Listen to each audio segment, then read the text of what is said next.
This interview is a part of a Place of Our Own exhibition. My name is Janae and I will be conducting today's interview. I am interviewing Miss Myrna Jackson today on January 30th at 4:03 p.m. And we are located at Z's Restaurant. So, Miss Jackson, may you please tell us about your family's journey story to Birmingham? Where exactly did they settle in Birmingham, and why did they move here? What did your family members, grandparents, great-grandparents, and parents do once they got here? Well, good evening. First of all, when I was born, my people were already here. Now, 2 generations before me, our parents was from down below Montgomery. And by being down below Montgomery, there was a lot of farming.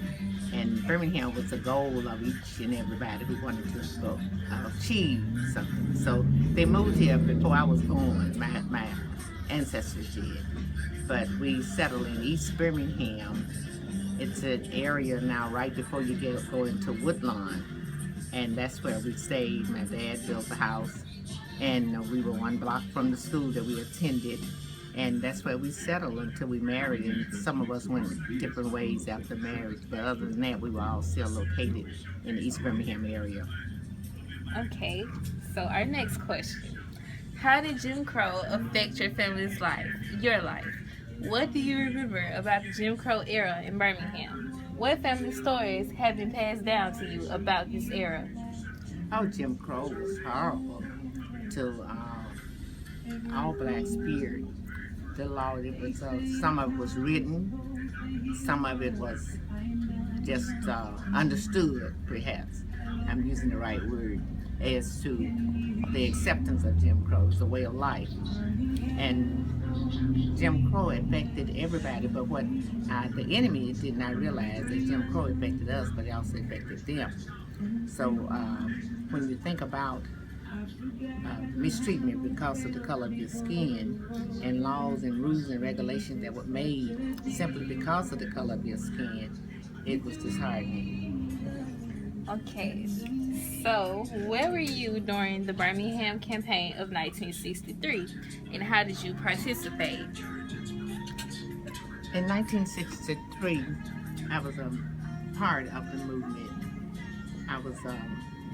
I attended the mass meetings that was held on Monday night at various churches here in Birmingham with Dr. King, Reverend Chelsworth, Reverend Abernathy, Reverend Andrew Young, a lot of the local ministers, and all. When we decided that enough is enough, and the mass meetings encouraged us to desire to live a better way of life, and so we started going to mass meetings, receiving information as to what the next step to do to get rid of injustice for our people.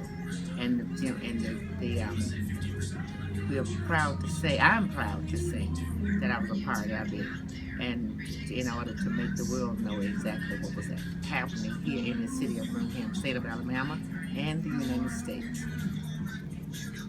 So, where were you when the 16th Street Baptist Church was bombed? How did the bombing affect you, and how did it affect your family and friends? If you recall, the demonstrations here in Birmingham, the arrests, I should say, started in April of 1963 through May 2nd, which was the first day that children left the school.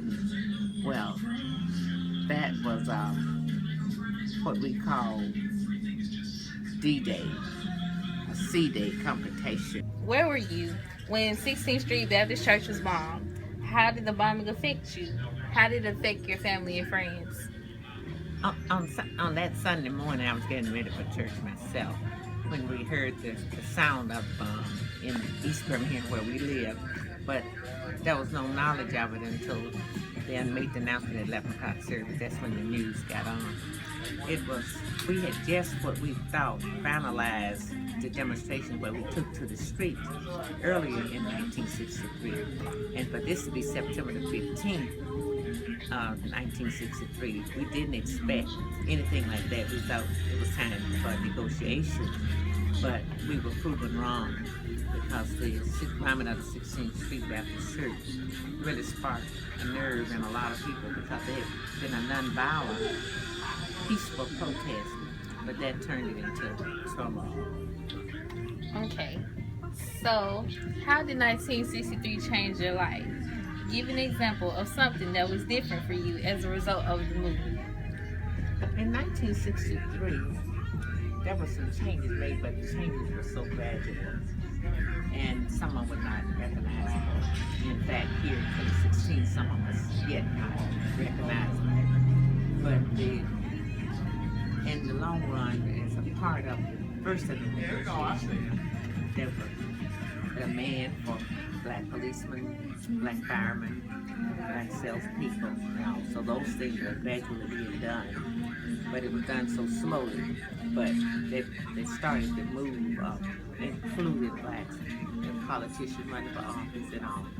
But if we would look back at Reconstruction days in the 1800s, we would find that it's almost a repeat. Okay. And our last set of questions are, what do you wish that young people will remember about the events of 1963? And do young people understand the significance of the movement? I'm glad you asked that because young people don't know enough about the movement, and it's our fault. As an African proverb would say, every generation is responsible for the next generation. And by believing that, we know that if this generation failed, then the generation before them failed then. So if they don't know anything about their history, how do you expect them to respond to their history?